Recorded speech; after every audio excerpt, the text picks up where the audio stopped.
Friends, welcome to Bigg Boss chit chat. This is Rekha Srinivas. మొత్తం మీద తనూజ తన సైడ్ ఎవరున్నారు ఏంటి అని కనుక్కోవాలనుకుందండి. అక్కడ ఎవరిని డిమాండ్ పవర్ని కళ్యాణ్ని కూర్చోపెట్టి మీరిద్దరూ కూడా కెప్టెన్స్ అయ్యారు అనుకో, మీ ఇద్దరిలో ఎవరైనా సరే సేవ్ చేయాలంటే ఎవరిని సేవ్ చేస్తారు? నన్ను రీతు చౌదరినా అంటే రీతు చౌదరికి వచ్చింది. అలాగే కళ్యాణ్ని ప్లస్ ఇమాన్యువల్ని అడిగితే మళ్ళీ రీతు చౌదరి అనే వచ్చింది. ఎవరు కూడా తన పేరు సేవ్ చేయడానికి తీసుకోలేదు. ఎవరు నా వాళ్ళు కాదా అన్నట్టు ఫీల్ అయ్యి బాధపడతా కాసేపు అలిగి అటు ఇటు తిరిగింది. కళ్యాణ్ మాత్రం వెనకాలే తిరిగాడు, కానీ ఇమాన్యువల్ మాత్రం కేర్ చేయకుండా ఏదో అన్నందుకు కోపం ఇచ్చుకుని బయటకు వెళ్ళిపోయాడు. అసలు ఈ క్వశ్చన్ ఎందుకు వచ్చింది అని అడిగాడు ఏమో. అసలు ఈ క్వశ్చన్ ఎత్తినోడు తన్నాలే అన్నట్టుగా అడిగాడు. కానీ ఇది ఎత్తింది ఎవరో, కానీ మొత్తానికి నన్ను ఎవరు చూస్ చేసుకోవట్లేదు అన్న బాధతో తనూజ పక్కకి వెళ్ళిపోయింది అనమాట. ఏమీ లేని దాన్ని కెలుక్కుని వాసన చూసుకోవడం అంటే ఇదే అన్నమాట. ఉన్న టెన్షన్ సరిపోనట్టు. ఇంకా సెకండ్ వీక్ కంప్లీట్ అవ్వలేదు. నాకు ఫేవరిజం నాకు నా సైడ్ ఎవరు ఉంటారు ఏంటని మొత్తం రీసెర్చ్గా మొదలెట్టేసింది అనమాట తనూజ. తన సైడ్ ఎవరు లేకపోయేసరికి ఫీల్ అయ్యింది. ఎందుకు ఫీల్ అవ్వడం, ఎలాగూ తనూజ, ఇమాన్యువల్, రీతు చౌదరి ముగ్గురు ఒకే గ్రూప్ అవుతారు అన్ని వేలో ఉన్నారు. అంటే వాళ్ళ ముగ్గురు కలిపి ఒకే దాంట్లోంచి వచ్చారు కదా కుకింగ్ షోలో. కొద్ది రోజుల నుంచి కలిసి షోలు చేస్తున్నారు. క్లోజ్ అవుతారు, అవటం కూడా తప్పులేదు, కానీ క్లోజ్ అవుతారు. కాకపోతే తొందరపడి ఇవన్నీ ఎంక్వైరీలు చేసుకుంటుంది అనేది అనిపించింది అనమాట. నెక్స్ట్ అండి, నేను ఫస్ట్ ఎపిసోడ్ నుంచి చెప్తున్నాను, మొత్తానికి రూల్స్ అన్నీ తొంగలో తొక్కుతున్నారు వీళ్ళు అని. మరి వేరే వాళ్ళు వేరే రివ్యూవర్స్ కూడా చెప్తున్నారేమో నాకు తెలియదు, కానీ నేను ఫస్ట్ ఎపిసోడ్ నుంచి కూడా చెప్తున్నాను. చూడని వాళ్ళు ఎవరైనా ఉంటే చూడండి, రూల్స్ తుంగలో తొక్కేస్తున్నారు అని. ఇప్పుడు వరకు ఎక్కడో చక్కగా స్లీపింగ్ ట్యాబ్లెట్లు వేసుకుని మరీ పడుకున్నట్టున్నాడు బిగ్ బాస్. అంటే మామూలుగా పడుకుంటే మెలకు వచ్చేది, స్లీపింగ్ ట్యాబ్లెట్స్ వేసుకుని పడుకుంటే మెలకు రాదు. ఇంగ్లీష్లో మాట్లాడటం ఇప్పుడు సెకండ్ వీక్ ఆల్మోస్ట్ 10 days అయిపోయిన తర్వాత ఇంగ్లీష్లో మాట్లాడుతున్నారని ఇప్పుడు గుర్తుకొచ్చిందా? పోలే, అప్పటి వరకు ఎవరు కెప్టెన్ లేరు కాబట్టి చెప్పేవాళ్ళు లేరు కాబట్టి ఈ పెద్ద ఆయన పడుకున్నాడు కాబట్టి ఎవరు చెప్పలేదు అనుకోవచ్చు. సంజన కెప్టెన్ అయ్యి ఇంక అయిపోవడానికి కంప్లీట్ అయిపోవటానికి వచ్చింది, ఇప్పుడు చెప్తున్నాడా? కనీసం కెప్టెన్ అయిన తర్వాత వెంటనే చెప్పుంటే అది తన ఏమాత్రం పని మంత్రాలో తెలిసిపోదును కదా. ముందు ఇంగ్లీషులో ఎక్కువ మాట్లాడేదే తన సంజన. ఆవిడేం కంట్రోల్ చేసుకుంటుందో ఏంటో, ఈ మాట అప్పుడే చెప్పుంటే కెప్టెన్నే ఇంగ్లీష్లో మాట్లాడుతుందని ఇల్లు ఆడుకోవడం, ఆవిడ ఇంగ్లీష్లో మాట్లాడటం తగ్గించి తెలుగు పెంచుకోవడం ఎంత కిక్కిచ్చేది గేము.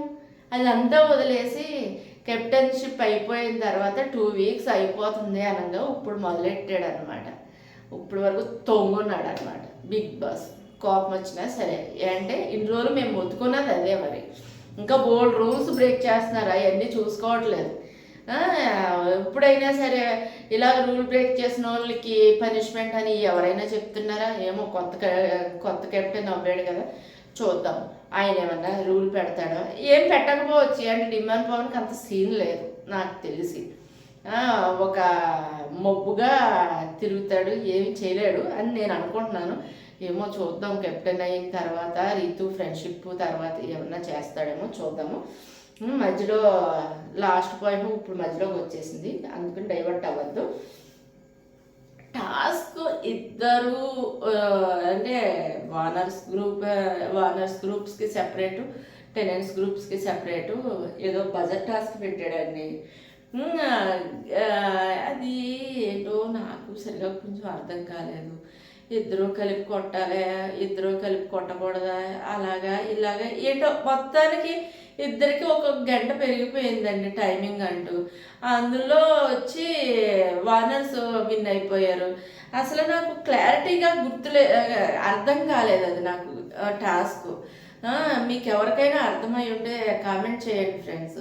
నేను ఎలాగూ రేపు పొద్దున్న రిపీట్ మళ్ళీ వస్తుంది కదా ప్రోగ్రాము, అందులో చూసుకుంటాను, అప్పుడు క్లారిటీ వస్తుంది. కాకపోతే ఇప్పుడు నాకు క్లారిటీ లేదు. క్లారిటీ లేకుండా ఏదో ఒకటి చెప్పాలని అనుకోను నేను. ఇద్దరికి 1 అవర్ పెరిగింది. అందులో కూడా టైమింగ్లో కూడా వానర్స్కి తక్కువ టైము, టెనెంట్స్కి ఎక్కువ టైం పెట్టాడు. టాస్క్లో కూడా ఈ భేదభావాలు ఏంటో నాకైతే ఈ పద్ధతి నచ్చలేదు.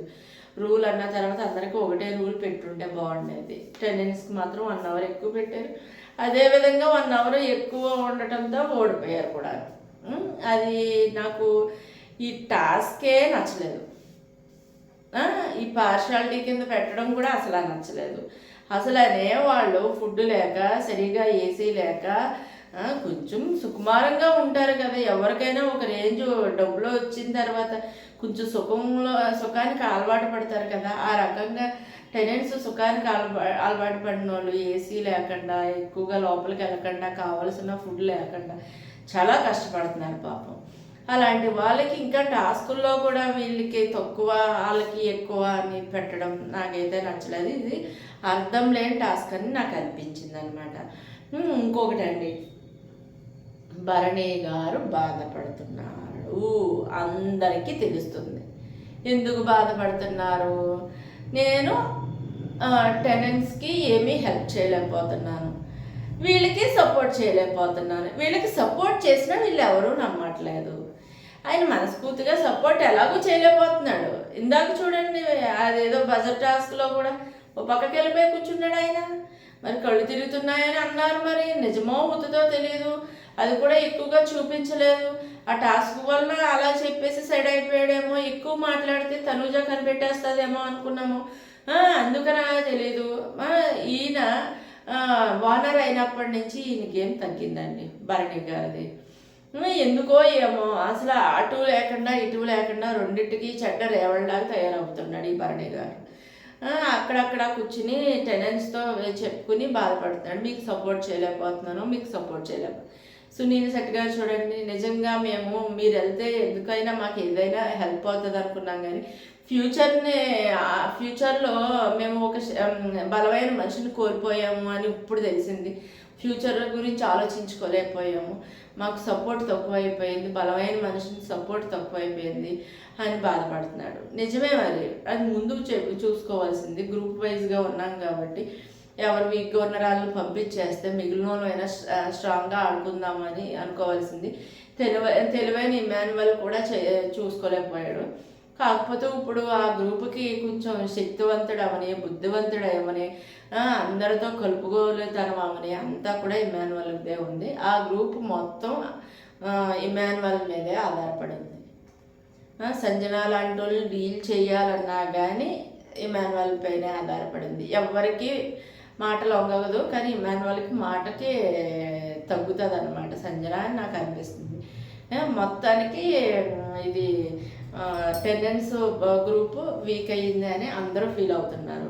ఈయన కూడా భరణి గారు కూడా వానర్స్లో ఉండి కూడా టెనెంట్స్ వాళ్ళకే ఫేవర్గా కూడా చేస్తున్నాడని అనిపించింది. ఈరోజు ఎపిసోడ్లో ప్రూవ్ అయిపోయింది అనమాట. అది నెక్స్ట్ పాయింట్లో మాట్లాడుకుందాం. ఇంకొకటండి, అక్కమ్మ చెల్లెమ్మ ఇద్దరూ ఒకటైపోయారండి. అదేనండి సంజన ఫ్లోరా ఇద్దరూ ఒకటైపోయి చక్కగా మాట్లాడుకుంటా, ఈవిడ బట్టలు మడతెట్టుకుంటా చాలా బాగా మాట్లాడుకుంటున్నారు. అసలు నిజంగా తనూజ అంటుందంటే అన్నది కాదు, అసలు కెప్టెన్ రూమ్ ఏంటండి అంత అఘోరంగా, అంటే గుజరీ సామానం వేసినట్టు వేసేసింది. అసలు ఆ బిగ్ బాస్ ఇది హైలైట్ చేసి చూపించవలసింది. ఏంటంటే కెప్టెన్ రూమ్ అంటే అందరికీ ఒక డ్రీమ్ అనమాట. ఆ రూమ్లోకి వెళ్ళాలి, ఆ లగ్జరీ అనుభవించాలి అనే అంత డ్రీమ్ హౌస్ని ఎంత అద్భుతంగా పెట్టిందో ఒకసారి హైలైట్ చేసి చూపించవలసింది. మిగిలిన వాళ్ళైనా క్లీన్గా పెట్టుకుంది. ఇలాంటి చిన్న చిన్న వార్నింగ్సేనండి మెరుగుదిద్దుతానికి, బిగ్ బాస్ సీజన్ 9 మెరుగుదిద్దుతానికి కొంచెం మంచి స్కోప్ ఉంటుంది. ఇలాంటి చిన్న చిన్నవి కూడా చేయలేకపోతున్నాడు ఈ బిగ్ బాస్. సీజన్ 9 అధోగతిలాగా ఉన్నది నిజంగా.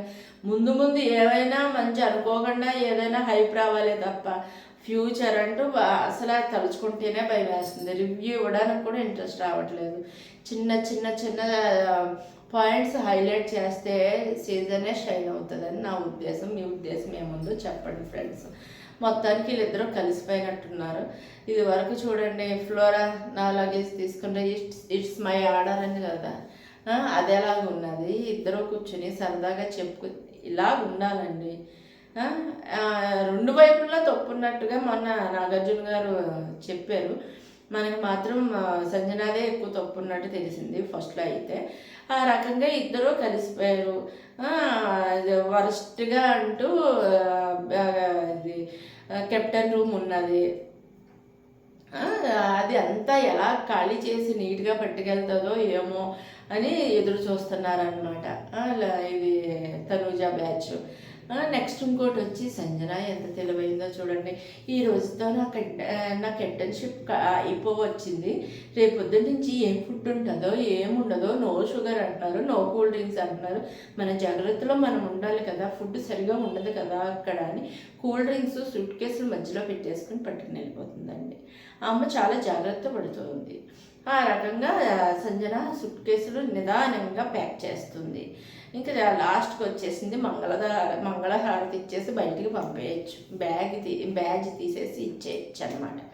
వామ్మో, అసలు ఈవిడ కెప్టెన్ రాకముందే ఇల్లంతా హళ్ళగొట్టేసింది. కెప్టెన్ అయిన తర్వాత ఇంకెంత హళ్ళగొట్టేస్తుందో, లాయర్ జగదీష్నే దాటుకుని వెళ్ళిపోతుందేమో అనుకున్నాను నేను. ఫస్ట్ ఉన్న ఊపు తర్వాత లేదు. కొంచెం చెయ్యాలని ట్రై చేస్తుంది కానీ సక్సెస్ అవ్వట్లేదు. అంటే 100% స్క్రీన్ స్పేస్ తీసుకోవడానికి ఇది ట్రై చేయట్లేదు అనమాట. ఆ రకంగా సంజన అది కెప్టెన్షిప్ చాప్టర్ కంప్లీట్ అయిపోయిందండి. నెక్స్ట్ వచ్చి ఈ అంటే స్క్రీన్ స్పేస్ తీసుకునే దాంట్లో గుడ్డు తిని కాంట్రవర్సీ చేస్తే పెద్ద హైప్ వచ్చింది కదా. ఆ రకంగా ఇంకా ఏదైనా కాంట్రవర్సీ చేయాలని కొంతమంది అక్కడ ఉండగానే సంజన వెళ్ళి తను తినే ప్లేట్లోంచి 2 ముద్దలు రీతు చౌదరి నోట్లో పెట్టేసింది. ఈ ఫుడ్ వల్లే గొడవలు అవుతున్నాయే. ఈవిడే ప్రియాని వెళ్ళి నువ్వు ఎందుకు ఇస్తున్నావని అథారిటీ చలాయించిందే, ఇప్పుడు ఈవిడే తీసుకెళ్ళి పెట్టేసింది. అన్నీ కావాలని ఇటు గిచ్చి జోల పాడుతుంది అనమాట. ఈవిడి గిచ్చి ర్యాక్ కొడుతుంది అనమాట. ఇంకేమీ కాదు, జోల పడతాం కాదు, ఈవిడి ర్యాక్ కొడుతుంది అనమాట మనుషుల్ని. అక్కడ కొంచెం ఎక్కువగా అవుతుందేమో కాంట్రవర్సీ, గొడవలు అయిపోతుందేమో అనుకుంది, కానీ ఎక్కువ అవ్వలేదు. ఈ ప్రియ ఏదో లబలబా కాసేపు కొట్టుకుంది, అయిపోయింది అనమాట. మళ్ళీ ఈ సంజనాకి అవ్వట్లేదని సంచాలకుగా మనిషిని పెట్టుకోవడం. అమ్మ బాబోయ్, ఈవిడ తెలివితేటలో అయినా కానీ ఏం ఉపయోగం లేదనుకోండి. మొత్తం మీద సంజన కెప్టెన్షిప్ చాప్టర్ కంప్లీట్ అయిపోయింది. నెక్స్ట్ కెప్టెన్ ఎవరో కూడా మనకు తెలిసిపోయింది అనుకోండి. కెప్టెన్షిప్ రూమ్లోంచి సైలెంట్గా దమ్ము సంజన ఫోటో ఫ్రేమ్, మరి ఫ్యామిలీ ఫోటో ఎవరిది ఇవ్వరే. మరి సంజన దమ్ము సంజన రూమ్లోంచి ఫోటో ఫ్రేమ్ పట్టుకెళ్ళింది. ఆవిడికి ఎప్పుడు ఫోటో ఫ్రేమ్ పంపావు బిగ్ బాస్? అసలు ఆ ఫోటో ఫ్యామిలీస్ ఫొటోస్ ఎవరి పంపవు కదా. అసలు ఆ ఫ్రేమ్ ఎక్కడి నుంచి వచ్చింది? లేదంటే దేవుడి ఫోటోవా? దేవుడి ఫోటో అయినా కానీ అసలు ఏ ఫొటోస్ పంపవు కదా, ఏవి కూడా పంపించినట్లేవు. ఇది మాకు తెలియాలి, క్లారిటీగా లేదు మాకు. దమ్ము ఏం ఫోటో ఎత్తింది కావాలి. అసలు ఆ దమ్ము ఫోటో ఎత్తింది కూడా సంజనాకి ఇంకా తెలియలేదు. తెలిస్తే ఏమవుతుందో చూద్దాం అనుకున్నాము, అది ఇంకా చూపించనే లేదు. ఇంకా సంజన చూసుకోలేదో ఏమో మరి.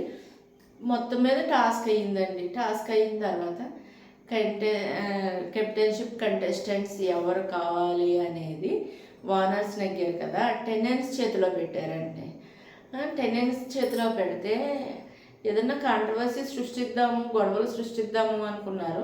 కానీ పెద్దగా ఏమీ గొడవలు జరగలేదు, పాయింట్స్ కూడా లేవలేదు.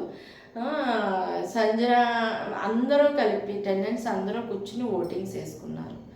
పాయింట్స్ పెద్దగా ఎవరూ పెట్టలేదు, అయినా కానీ ఎవరికంటే వాళ్ళు చేతులు ఎత్తారు, ఓట్స్ వేయించుకున్నారు. అందులో సెలెక్ట్ చేసింది మర్యాద మనీష్ని, ఇది డిమాండ్ పవర్ని, నెక్స్ట్ వచ్చి భరణి గారిని, ముగ్గురిని సెలెక్ట్ చేశారు. దమ్ముని, ప్రియాని, హరీష్ గారిని, కళ్యాణ్ని, వీళ్ళు నలుగురిని సెలెక్ట్ చేయలేదు. వాళ్ళు ఇంకా గొడవ అంటే గొడవ, మమ్మల్ని ఎందుకు సెలెక్ట్ చేయలేదు, మమ్మల్ని ఎందుకు సెలెక్ట్ చేయలేదని. ఒక్కొక్కళ్ళు మమ్మల్ని ఎందుకు సెలెక్ట్ చేయలేదు అంటే అన్ని కాంట్రవర్సీ ఆన్సర్స్ ఇచ్చింది ఈ సంజన. మళ్ళీ ఆ తలకాయ నొప్పి ఇంకా పెద్దదైపోయేలాగుందని మేము ఇలా వాదించుకోలేదు అని వెనకాల రీతు చౌదరి, ఇమానువల్, తనూజ వీళ్ళు చెప్పుకుని సంజాషి ఇచ్చుకున్నారు. అన్నీ అలాంటి పాయింట్సే చెప్తుందన్నమాట. నిన్ను పంపించే అనౌన్స్మెంట్ చేయడానికి నిన్ను పంపించే మేము తప్పు పని చేస్తామని ఇమానువల్ అనేసాడు కూడా. అందులోనూ వీళ్ళు ఏమనాలి, ఇంకో పేరు ఎప్పుడైనా పెడదాంలేండి, లంబూ జంబూలాగా ప్రియాను దమ్ము ఇద్దరూ కూడా ఏదన్నా పాయింట్ మీద నిలబడ్డారంటే ఖై ఖై ఖై ఖై మన మీద అడిపోతారు ఇద్దరి మీద. ఒక రకంగా ప్లస్ పాయింట్ అది, ఒక రకంగా మైనస్ పాయింట్ అది. ముందు నుంచి చూస్తున్నాము, ఏదైనా ఒక పాయింట్కి ఒకళ్ళు నిలబడ్డారంటే రెండో వాళ్ళు జాయిన్ అయిపోతున్నారు, సపోర్ట్గా భలే వెళ్ళిపోతున్నారు అనమాట. కామన్ పీపుల్ అయితే సపోర్ట్ చేసుకోవచ్చు, కానీ ఇప్పుడు కామన్ పీపుల్స్దే పై చేతిలో ఉంది ఈ బిగ్ బాస్ హౌస్లో సీజన్ 9లో. ఆ రకంగా కాసేపు గొడవలు జరిగినాయండి. ఇంకొకటి ట్విస్ట్ ఇచ్చాడు బిగ్ బాస్. టెనెన్స్లోంచి బెస్ట్ ప్లేయర్ని ఒకళ్ళని కంటెస్టెంట్ కింద చేయండి అని వీళ్ళని ముగ్గురు సెలెక్ట్ అయ్యారు కదా, వీళ్ళు ముగ్గురిని అడిగి మీలో మీరు డిస్కషన్ చేసుకుని చెప్పండి అంటే ముగ్గురు కలిపి ఇమానువల్ని సెలెక్ట్ చేసుకున్నారండి. బాగా సెలెక్ట్ చేశారు, బాగా నచ్చింది నాకు. అంటే ఆ పిల్లడు అంత కష్టపడ్డాడు, ప్రతి టాస్క్లో ఏదో అన్ని విధాల కష్టపడింది ఇమానువల్. ఛాన్స్ బాగా వచ్చింది. అయిన తర్వాత వీళ్ళకి రంగు పొడిద్దని ఏదో టాస్క్ ఇచ్చాడండి. అదే అండి, ఇది పాత టాస్కే, ఇదేం కొత్తదేమీ కాదు. ఇప్పుడు వరకు కొత్తగా ఏయో పెట్టారు కానీ ఇది మాత్రం పాత టాస్కే. ఈ పాత టాస్క్లో మనకు తెలుసున్నదే కదా, ఒక కలర్ ఇస్తారు, ఎవరు టీషర్ట్ మీద ఎక్కువగా నిండిపోతుందో వాళ్ళు అవుట్ అని. ఈ టాస్క్కి సంచాలకుగా రీతు చౌదరిని పెట్టారండి. అసలు భలేగా ఆడుతుందండి రీతు చౌదరి. నాకే ముద్దేసుకొచ్చేస్తుంది, దీనికి ఇంత సీన్ లేదు అనుకున్నాను, ఇది ఊరికే టైంపాస్కి వెళ్తుంది అనుకున్నాను. కానీ రీతు చౌదరి గేమ్ చాలా బాగుంటుంది, రోజు రోజుకి ఇంప్రూవ్ అవుతుంది, ఏదో రకంగా ఇంప్రూవ్ చేసుకుంటుంది. ఆ రకంగా తన్ని సంచాలకుగా పెట్టారండి ఈ టాస్క్కి. ఈ టాస్క్లో వచ్చి మొత్తం భరణి గారు ఓనర్స్ గ్రూప్లో ఉన్నా కానీ టెనెంట్స్ సైడ్ నిలబడి ఆడాడండి. ఎంతమందికి కోపం వచ్చినా నేను ఇది పాయింట్ చెప్పే తీరుతాను, ఈయన టెనెంట్స్ సైడే నిలబడి ఆడుతున్నాడు. టెనెంట్స్ కూడా స్వార్థంగానే భరణిని సెలెక్ట్ చేశారు కంటెస్టెంట్ కింద, కెప్టెన్స్ కంటెస్టెంట్ కింద. అదేవిధంగా భరణి టెనెంట్స్ సైడ్ నుంచే ఆడుతున్నాడు. ఇటు మర్యాద మనీషును ఇది డెమాను ఇద్దరు కలిపి ఆడుతుంటే అటు ఇమానువల్ భరణి గారు ఇద్దరు కలిపి ఆడుతున్నారు. 2 గ్రూప్స్ కింద డివైడ్ అయ్యి ఆడారు కదా, కళ్ళు కనిపించట్లేదా అని రీతు చౌదరినే అడిగింది. ఈ పాయింట్కి భరణి తలకాయ పెట్టుకెళ్ళి ఎక్కడో పెట్టుకోవాలి. అసలు ఇక్కడ ఆయనకుండే తెలివితేటలతో సరిగ్గా ఆడుంటే ఒక లెవెల్లో ఉండేది. ఇప్పుడు నువ్వు ఓనర్స్ సైడ్లో ఉండగా టెనెన్స్ గురించి ఆలోచిస్తావేంటి? అదేదో టెనెన్స్ నుంచి బయటకు వచ్చేసే లోపే ఆలోచించి కరెక్ట్గా అక్కడే నిర్ణయం తీసుకొని నేను వెళ్ళిపోతే వీక్ అయిపోతుందని చెప్పి అక్కడే ఆగిపోయి వీక్గా ఉన్న వాళ్ళని పంపించేయాలి. ఫుడ్ అంటే లేకుండా బాధపడుతున్న వాళ్ళని పంపించేయాలి వారాసులోంచి. అప్పుడు ఊరుకున్నావు, పోన్లే, ఉన్నదానికి న్యాయం చేయాలి కదా. నీకు వానర్స్ అనే పదవిలోకి పంపించారు కదా, దానికి న్యాయం చేయాలి కదా. నువ్వు న్యాయం చేయలేనప్పుడు నీదేం మానవత్వం? నేను సగం చచ్చాను సగం బతికాను అన్నిట్లోనూ 50-50 కిందే ఉన్నాడు ఈయన. భరణి గారిది ఏంటో గేమ్ అసలు అర్థం కావట్లేదు. ముందు కూడా అదే ఇది ఇమానువల్తో అంటున్నాడు, నేను నిన్ను లాక్ చేసి పెట్టాను, నేను వాళ్ళ సైడ్ నుంచి గెలిచాను, నీ సైడ్ నుంచి ఓడిపోయాను, అంటే నేను సగం చచ్చాను సగం బతికాను అన్నట్టు చెప్తున్నాడు. ఎందుకు అలాగా? ఇలాంటి సిచ్యువేషన్లో మెచ్యూరిటీగా ఆలోచించి ఎటు సైడ్ ఉండాలో ఒక నిర్ణయానికి వస్తే నీకు వాల్యూ వస్తుంది, నీకు ఇచ్చిన పొజిషన్కి వాల్యూ వస్తుంది. ఈ రకంగా భరణి గారిది ఉన్నది. ఏంటి సిల్లీగా అందరికీ చిన్నపిల్లోడికి కూడా అర్థమైపోయినట్టు ఇమానువల్కి సపోర్ట్గా నిలబడి ఆడినట్టే అయ్యిందనమాట. ఆ రకంగా ఫస్ట్ రౌండ్ అయిపోయిందండి. సెకండ్ రౌండ్లో మళ్ళీ భరణి గారిదేనండి. ఫస్ట్ వీక్ కెప్టెన్షిప్ గేమ్లో కూడా మనీష్ తప్పు చేసిన దానికి, అదే మనీష్ ఇమానువల్ తప్పు చేసిన దానికి అర్ధాంతరంగా గేమ్ నుంచి అవుట్ అయిపోయాడండి. పూర్తిగా కూడా ఆడలేకపోయాడు. ఇప్పుడు కూడా సెకండ్ వీక్ కెప్టెన్షిప్ టాస్క్లో కూడా మిడిల్ డ్రాప్ కింద మిడిల్లోంచి ఎలిమినేషన్ అయిపోయాడు. ఇప్పుడు కూడా సంచాలక్ చేసిన దానివల్లే వెళ్ళిపోయాడు. ఒక ఛాన్స్ ఇవ్వచ్చు కదా, పోలే. ఒకటి కాదు 3 సార్లు ఆగిపో అన్న తర్వాత కూడా 3 సార్లు రాసేసాడు అని పక్కన పెట్టేసి అది ఎలిమినేషన్ అని చెప్పేసింది, పక్కన పెట్టేసింది. ఈ తలరాతలో కెప్టెన్షిప్ కంటెస్టెంట్గా ప్రస్తుతానికైతే వచ్చి రాలేదు. అగ్ని పరీక్షలో మర్యాద మనీషికి ఎవరో ఒక అమ్మాయి దివ్య ఎవరో వచ్చి తనతో కలిసి ఆడితే కానీ తన లక్క తిరగలేదన్నమాట, కలిసి వచ్చింది. అలాగే ఈ భరణికి కూడా ఎవరైనా ఒక అమ్మాయి వచ్చి తినతో గ్రూప్ అయ్యి ఆడితే కానీ తిన లక్క తిరిగేలా లేదు. అది నాకు అనిపించింది, మీతో చెప్తున్నాను. సెకండ్ వీక్ కెప్టెన్ కంటెస్టెంట్గా కూడా పక్కకి వెళ్ళిపోయాడు. తినక కలిసి రావట్లేదు, అయిపోయింది.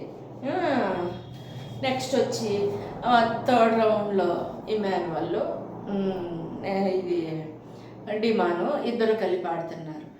సంచాలక్ రూల్ పెట్టింది, 1కి 2 సార్లు 3 సార్లు 4 సార్లు చెప్పింది, ఈ సరద్దు కలరు చేతులతోనే రాయాలి ఈ సరద్దు అని. అదే మరి ఇమానువల్ అనుకోకుండా ఇసిరేసాడంట. మరి అప్పుడు తన్ని పక్కకు పెట్టేయాలి కదా, వదిలేసింది. అయినా కానీ డిమానే నెగ్గాడు. ఎక్కడ ఇమానువల్ విన్ అవుతాడేమో అనిపించింది. అంటే కష్టపడి 2 టాస్కులు విన్ అయ్యింది, వానర్స్ విన్ అయ్యారు. ఇప్పుడు టెన్నెన్స్లోంచి ఇమానువల్ కెప్టెన్ అవుతే నిజంగా ఎంత కామెడీగా ఉంటుంది.